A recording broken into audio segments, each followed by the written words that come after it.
Semester की अगर हम बात करें, एमएससी फोर्थ सेमेस्टर में हम नेचुरल प्रोडक्ट की स्टडी कर रहे थे। नेचुरल प्रोडक्ट में अगर हम बात करें, हम जो हमारा जो टॉपिक है सिंथेसिस ऑफ कैम्फर है, सिंथेसिस ऑफ कैम्फर। बस सिंथेसिस ऑफ कैम्फर की अगर हम बात करें, हम इसको कैफूर क्या बोलते हैं, कैफूर के नाम से भी जानते हैं। क्या कहते हैं? काफूर, जिसको काफूर कहते हैं ना, कैफूर होता है।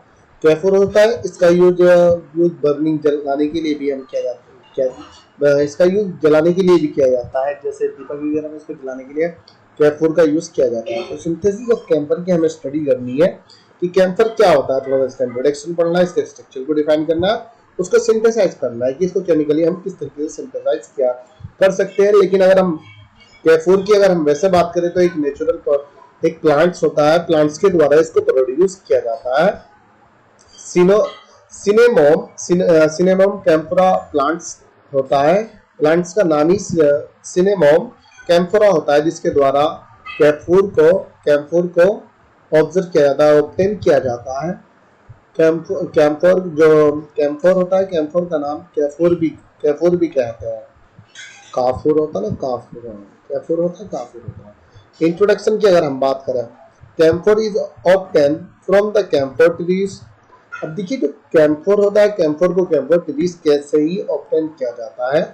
तो जो कैम्फोर ट्रीज का जो नाम होता है सिनेमोम कैम्फोरा होता है। Camphor is a optical active compound. ये ऑप्टिकल एक्टिव कंपाउंड होता है, इन नेचर में नेगेटिव तथा पॉजिटिव की फॉर्म में भी हो सकता है। जो कैम्फोर होता है वो नेगेटिव तथा पॉजिटिव की फॉर्म में भी हो सकता है।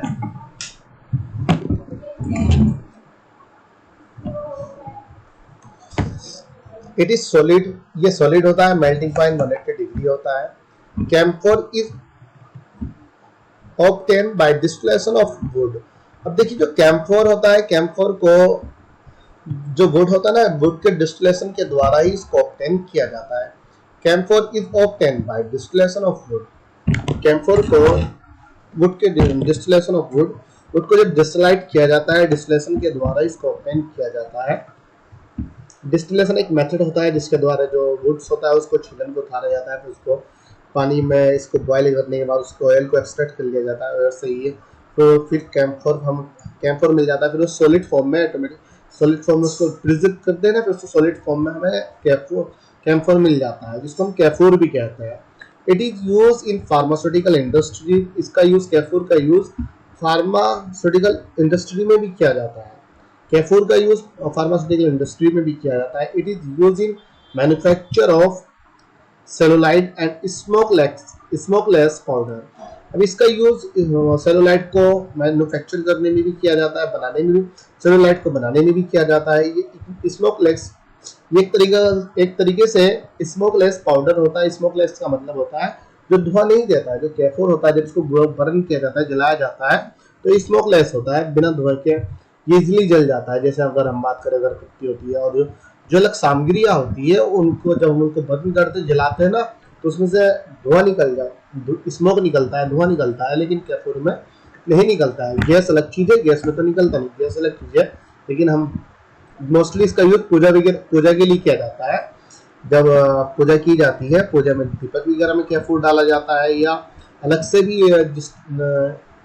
और काफ़ी सारी जगह इसका यूज बर्निंग के लिए भी किया जाता है। और जैसे ईचिंग वगैरह हो जाती है, नज़ला वगैरह हो जाता है, हेड एच वगैरह, तो इन सब के लिए ही कैफूर का यूज़ किया जाता है।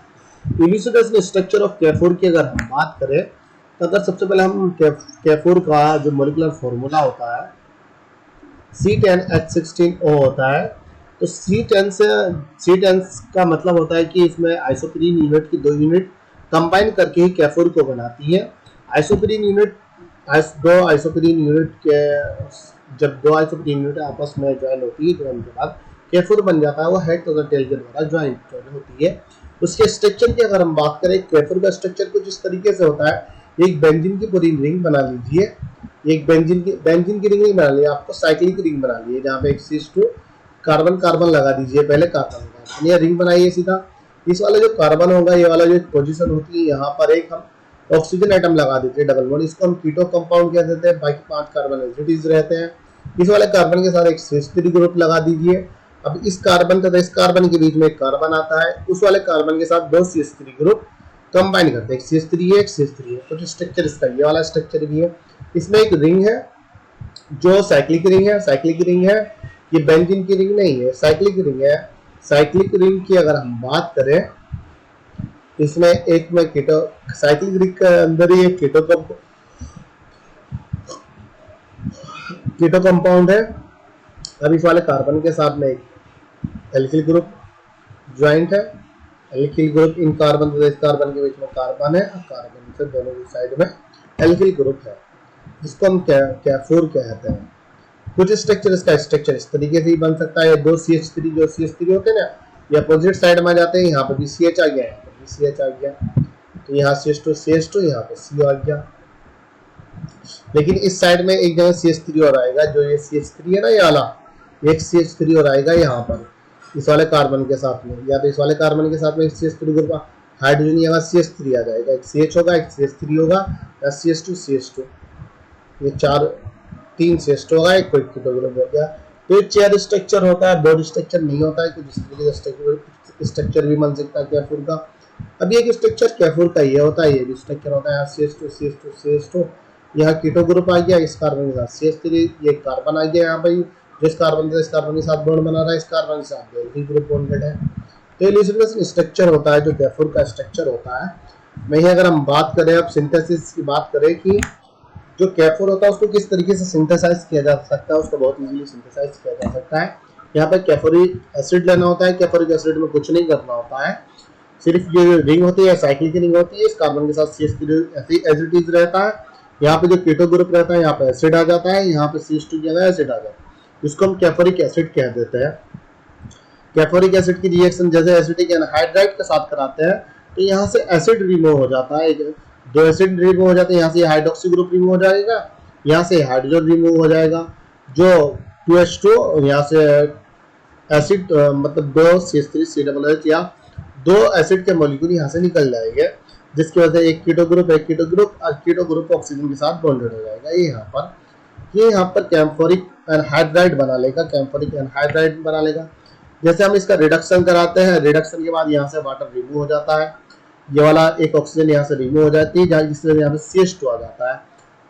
पूरा कंपाउंड एज इट इज रहता है, सिर्फ यहाँ से ऑक्सीजन रिमूव होने के बाद CH2 आ जाता है। फिर हाइड्रोजन साइनाइड के साथ जैसे हम रिएक्शन कराते हैं, हाइड्रोजन साइनाइड की अगर हम बात करें, एक हाइड्रोजन इस ऑक्सीजन के साथ जाकर अटैच हो जाती है CH2 के साथ, जिसके वजह हमारा कंपाउंड ये बन जाता है, एसिड बन जाता है, यहाँ पर साइनाइड बन जाता है। इसको हम नाइट्राइट कंपाउंड भी कहते हैं। इसका हाइड्रोलाइसिस किया जाता है। हाइड्रोलाइसिस कराने के बाद यहाँ से NH3 अमोनिया निकल जाता है, COOH, यहाँ पे एसिड, यहाँ पे एसिड, दो एसिड हमें मिल जाते हैं जो डाई एसिड होता है। ये कैफोरिक एसिड यहाँ पे डाई एसिड हो जाता है। अब डाई एसिड की रिएक्शन जब हम कोसाल्ट के साथ कराए जाते हैं, कोसाल्ट किसके साथ कराते हैं, लेकिन जो बैलेंस की रूल के अकॉर्डिंग इसकी रिएक्शन हमें करानी होती है, जो कैफोर होता है। बैलेंस की रूल कहता है कि मान लीजिए अगर कार्बन के नंबर 5 से ज्यादा होते हैं किसी भी, यदि मान लीजिए कार्बन के नंबर 5 से ज्यादा है, जो कीटो कंपाउंड होता है वो कीटोन में कन्वर्ट हो जाता है, वो सॉरी जो एसिड कंपाउंड होता है, जो एसिड कंपाउंड होगा, जो डाइकार्बोक्सिलिक एसिड होगा, यदि कार्बन के नंबर 5 से ज्यादा होंगे तो कीटो कंपाउंड में कन्वर्ट हो जाएगा। लेकिन अगर 5 से कम नंबर होते हैं कार्बन के, जो साइक्लिक रिंग में 6 नंबर है ना, ये 6 फिर 7 नंबर आ रहा है इसमें, जो रिंग मारा है 7, या मान लीजिए 5 से जो कम नंबर आते हैं, तो जो एसिड होता है ना, डाई एसिड, वो एल्डिहाइड में कन्वर्ट हो जाता है।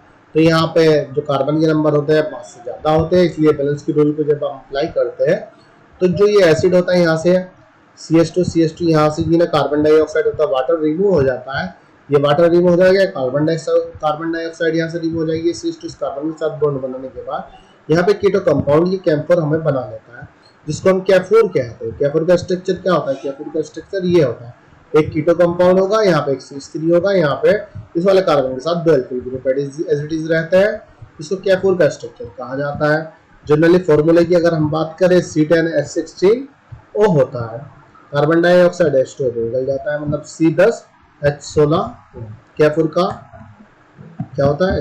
एप्लीकेशन की अगर हम बात करें, कैफोर की एप्लीकेशन की, कैफोर का यूज पेन कफ इचिंग ADC में किया जाता है, there are is no scientific evidence for the but there is no scientific evidence for this। लेकिन वहाँ यहाँ पर इसके कोई भी साइंटिफिक एविडेंस नहीं देखने को मिलते हैं कि जो कैफोर होता है वाकई में इसका यूज जो किया जाता है कफ के लिए, इचिंग के लिए, पेन के लिए किया जाता है। लेकिन मोस्टली इसका यूज मोस्टली नहीं, हाँ इसका यूज कैफोर का यूज कर सकते हैं। कैफोर इज यूज इन बर्न। अब देखिए जो कैफोर का यूज किया जाता है बर्न जलाने के लिए भी कैफोर का यूज किया जाता है। यहाँ पे कंप्लीट हो जाता है। उसके बाद आता है फाइटोल। फाइटोल सिंथेसिस को हम नेक्स्ट वीडियो में पढ़ते हैं कि फाइटोल सिंथेसिस क्या होता है।